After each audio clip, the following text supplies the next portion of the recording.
మీకు ఏదైతే చాలి చాలకుండా ఉందో నా ప్రభువుని అడిగిన, ప్రభువా చాలా కష్టంగా ఉంది ప్రభువా, చాలి చాలకుండా ఉన్నాను ప్రభువా, ఓ ప్రక్కన జీతం చాలక, ఓ ప్రక్కన వడ్డీలు కట్టలేక మిక్కిలి కష్టంగా ఉంది ప్రభువా. అట్లాగని లంచాలు తీసుకోమాకండి, అట్లాగని మంచాలు వేయమాకండి. నీతిమంతునికి కలిగినది కొంచెమేనైనా బహుమంది భక్తిహీనుల కన్నా ధన సమృద్ధి కంటే ఇవాళ చాలని పరిస్థితిలో ఉన్న వాళ్ళు ఏం చేస్తున్నారు?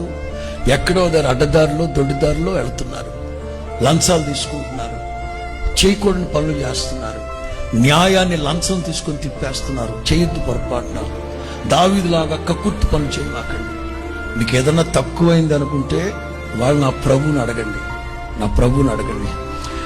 ఖచ్చితంగా నా ప్రభు అడిగిన వాటికంటే, ఊహించిన వాటికంటే అత్యధికంగా నా ప్రభు చేసి మిమ్మల్ని బట్టి నా దేవుడి మహిమ తెచ్చుకొనును గాక.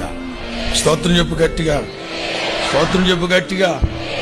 నన్ను అడగాల్సింది కదా, నన్ను అడగాల్సింది కదా. నా నామను మీరు ఏదడిగినా నేను మీకు, నా నామను మీరు ఏదడిగినా నేను మీకు, నేను చేస్తాను కదా.